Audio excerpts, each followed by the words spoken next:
लेकिन मैं वापस आती हूँ इस प्रेस रिलीज की तरफ। असल में जब कल आपसे ये पूछा गया कि उस मुलाकात में क्या क्या बातें ज़रा गौर आई होंगी, तो आपने ज़ाहिर है उनका अहाता किया कि पॉसिबली ये डिस्कस हुआ होगा, और आपने ये भी कहा वहाँ आपकी चिड़िया नहीं थी। लेकिन ये गुफ्तगू जो आज हुई है, इसमें यहाँ तक कि इंडिया के साथ मीनिंगफुल डायलॉग की भी बात की गई है, जम्मू कश्मीर का भी जिक्र है, इंडस वाटर ट्रीटी का भी है, और BLA and TTP and other militant groups जिसके लिए यूएस ने अपने ताउन का यकीन दिलाया है। सेक्रेटरी रूबियो ने कहा है कि अमेरिका ताउन करेगा। तो ये जो पॉइंट्स इसमें बयान किए गए हैं, क्या वही फील्ड मार्शल की मुलाकात में भी ज़ेरे बहस आए होंगे? नहीं, देखिए, तो हमारी तरफ से तो यही बात आती है ना कि हम तैयार हैं इंडिया के साथ ऑपोजिट डायलॉग करने के लिए, सारे इश्यूज टेबल पे रखने के लिए जी। यहाँ तक कि हमने तो ये भी कहा होगा कि हम तो वेलकम करते हैं, आप कोई रोल अदा करना चाहते हैं हम आपको खुली छुट्टी देते हैं, आप रोल अदा करें। तो ये तो उन्होंने कहा होगा क्योंकि उन्हें पता है ट्रंप चाहता है कुछ करे वो, मगर प्रॉब्लम तो वही है ना कि इंडिया नहीं मानता कोई बात। और आपने देख ही लिया कि नरेंद्र मोदी का जो बयान आया कल, दे बेसिकली सेइंग कि आप झूठ बोल रहे हैं ट्रंप, आपने हमारे साथ कोई ऐसी बात नहीं की और हमने कोई आपको कमिटमेंट नहीं की टू डू एनीथिंग। और वो अभी तक वही हॉर्न बजा रहे हैं कि जी हम तो अभी तो पॉज है, हमने तो अभी बात खत्म नहीं की ऑपरेशन सिंदूर की एंड सो ऑन। तो मेरा ख्याल है पाकिस्तानी इस वक्त बड़ी अच्छी विकेट पे खेल रहे हैं, बड़े अच्छा इंप्रेशन क्रिएट कर रहे हैं, और ये ट्रिप जो है I think it's going to be a valuable trip. मैं नहीं समझता कि Pakistan will give any basis to America. मेरा नहीं ख्याल अमेरिका को बेसिस की जरूरत भी पड़ेगी, I don't think so. So I think Pakistan will never act against Iran, and so therefore, and America को भी इस बात का पता होगा और एक्सप्लेन भी कर दिया होगा पाकिस्तानी डेलीगेशन ने कि हमारे क्या मसले हैं, how we can not become a Trojan horse. आपको पता ना, ग्रीक मिथोलॉजी में जी। एक पूरी कहानी है ट्रोजन हॉर्स की। ट्रोजन हॉर्स एक लकड़ी का घोड़ा था जिसमें कुछ फौजी दस्ते छुपाए गए थे और घोड़ा जाके एक शहर में ट्रॉय में जाके रख दिया था, और फिर रात के वक्त घोड़े में से फौज के दस्ते निकले और उन्होंने शहर को सीज कर लिया। तो मतलब एक घुसपैठी है सीक्रेट। तो ईरान हमेशा यही शक करता रहा है कि पाकिस्तान शायद एक ट्रोजन हॉर्स है अमेरिका का, और हम किसी सूरत में भी इस इम्प्रेशन को अब नहीं बरकरार रहने देंगे। And so now therefore there is no question of allowing American bases. अलबत्ता ये जरूर है that we will play a role in trying to mediate this conflict. तो आपके ख्याल में पाकिस्तान किस हद तक असरअंदाज हो सकता है ईरान और अमेरिका के दरमियान एक डील कराने में? कितना असर रसूख अमेरिका पर है? मैं प्रेडिक्ट करता हूँ कि कामयाब सिर्फ पाकिस्तान नहीं, यूरोपियन सब मिलजुल के everybody is working towards this। और सारे अब बेसिकली जो होगा क्या कि ईरान तो पहले दिन से कह रहा है कि हमने एनरिचमेंट नहीं की जी। दूसरी बात ये कि अमेरिका खुद तस्लीम करता है, यूरोपियंस खुद तस्लीम करते हैं, उनके मिलिट्री एक्सपर्ट्स पेंटागन सारे तस्लीम करते हैं कि उन्होंने नहीं एनरिचमेंट की और ना ही उनका इरादा है टू मेक अ बॉम्ब। ठीक, सो इसलिए मेरा ख्याल है ये तो इजराइल ने ये इशू बनाया है, एंड आई थिंक शुरू में ट्रंप थोड़ा सा फिसल गए इसके ऊपर। अब उसको एहसास हो रहा है इस बात का क्योंकि बड़ी रेजिस्टेंस आ रही है to American intervention on the behalf of Israel, क्योंकि इसराइल की इस वक्त स्टैंडिंग दुनिया में बिल्कुल जीरो है। कोई भी उसके पुराने एलाइज और दोस्त सारे छोड़ गए उसको।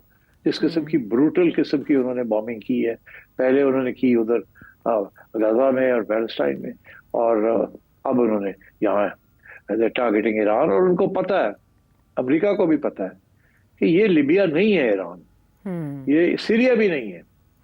ईरान एक पूरी सिविलाइजेशन है और बहुत बड़ा मुल्क है, 90 मिलियन तो सिर्फ पॉपुलेशन है, पर पॉपुलेशन को छोड़े it's a huge country, like a continent जी। और इसको संभालना सिर्फ एयर पावर के जरिए नॉट पॉसिबल। ये तो troops on ground, boots on ground करने पड़ेंगे, 2-3 लाख फौजी ग्राउंड पे लैंड करने पड़ेंगे, पूरी फौज आनी पड़ेगी। It's not possible. वो उन्होंने करके देख लिया ना वियतनाम में क्या हुआ, उन्होंने और जगह पे भी कोसोवो में इधर उधर करके देख लिया ना क्या हुआ जी। तो ये नहीं होना। So I think basically as long as the Americans are assured कि न्यूक्लियर बॉम्ब की तरफ नहीं जाएंगे ईरानियंस, तो I think they can be a settlement. अभी थोड़ी सी गुंजाइश नहीं रखी थी। अमेरिका कह रहा था कि बिल्कुल इनरिचमेंट बंद कर दें, ईरान कह रहा था नहीं हमें पीसफुल पर्पसेस के लिए कर लेने दें, इंस्पेक्शंस जितने चाहते हैं आप कर लें। अब मेरा ख्याल है ये पोजीशन से थोड़ी सी हटना पड़ेगा। अमेरिका शायद इजाजत दे दे कि हाँ आप 20% तक कर सकते हैं या 30% तक कर सकते हैं और फुल इंस्पेक्शंस, तो कहीं ना कहीं मेरा ख्याल है सेटलमेंट हो जाएगी। आई थिंक ये 2 हफ्ते की जो मोहलत है it's quite a significant.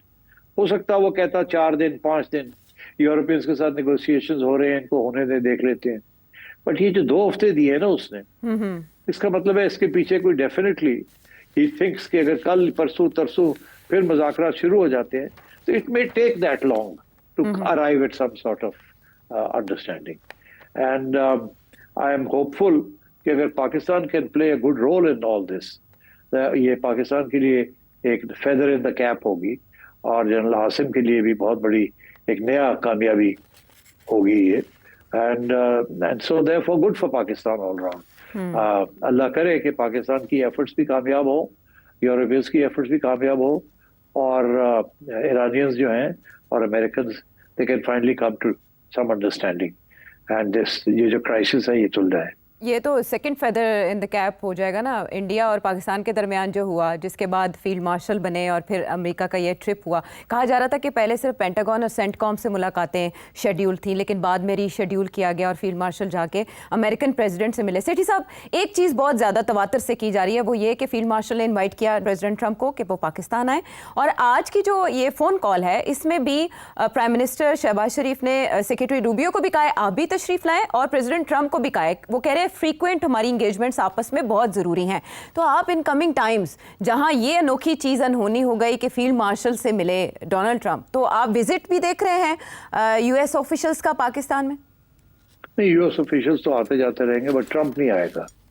Trump उसी सूरत में आएगा जब वो इंडिया जाएगा और फिर इंडिया से पाकिस्तान आएगा, और वो पता नहीं वो कब होगा कब नहीं होगा। ये हो नहीं सकता कि अब वो इंडिया जाए और फिर पाकिस्तान ना आए, तो और ये हो नहीं सकता कि वो पाकिस्तान जाए और इंडिया ना जाए।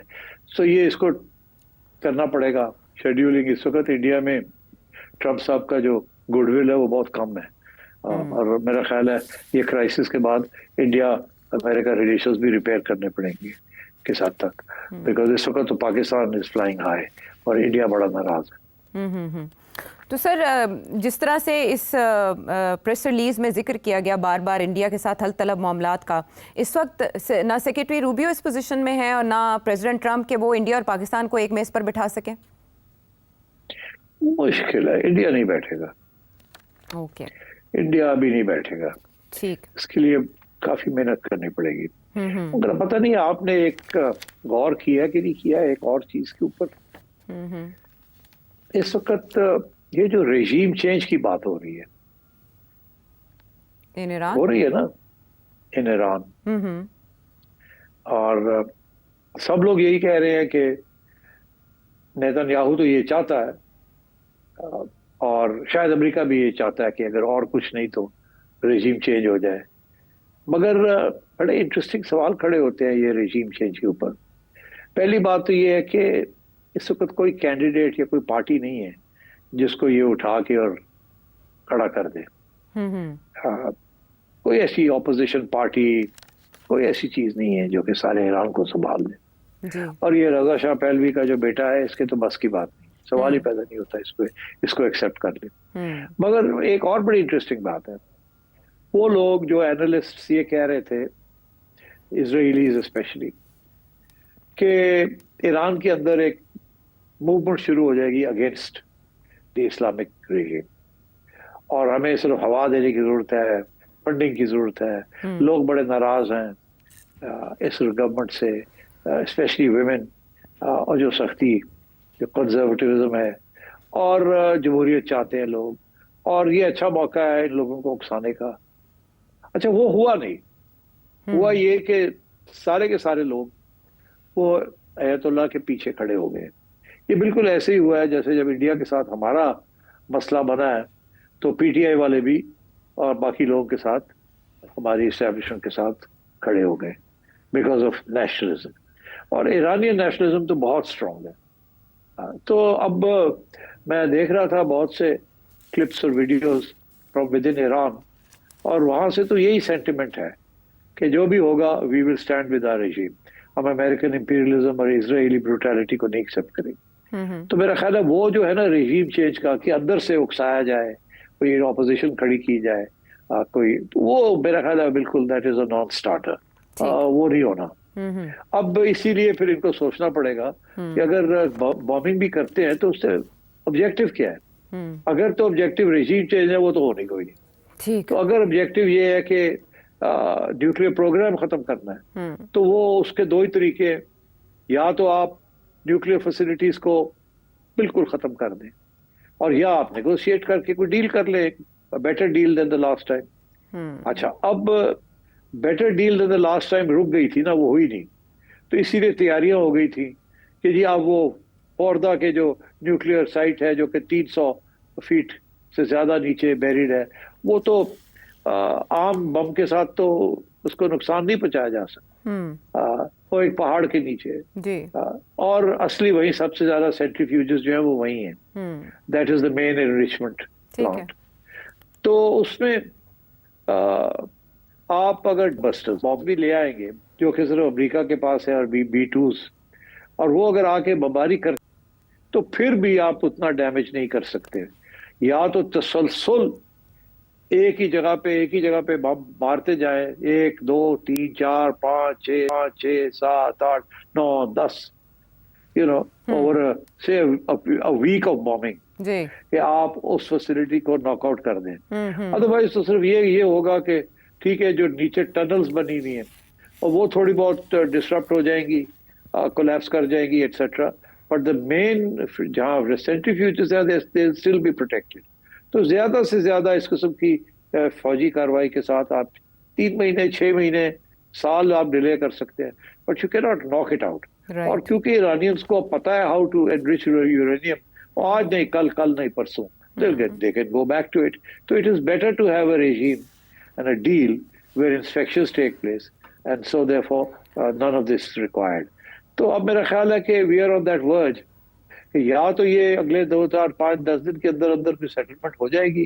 अगर नहीं होगी तो मेरा ख्याल है कि फिर एक राउंड और लगेगा of attack from the other side, कि जी ये फोर्दा के ऊपर भी थोड़ी बहुत डैमेज किया जाए, ताकि ये ना हो कि डील हो जाए और ये इसको डैमेज ना किया जाए। उनकी शायद कोशिश इजराइल और अमेरिकनों की ये होगी कि डील से पहले जितना डैमेज कर सकते हो कर लो, बाद में डील कर लेंगे। अगर एक दफा डील हो गई तो फिर आप डैमेज नहीं कर सकेंगे, ठीक है ना। So sometimes it's like this.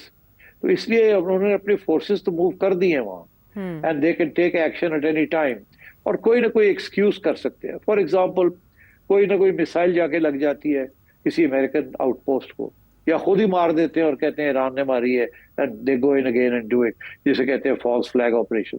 तो बहुत कुछ हो सकता है। So let us keep our fingers crossed, let us hope कि ये जो इनिशिएटिव्स हो रहे हैं यूरोपियन और अब Pakistani initiative, this can succeed. ठीक है।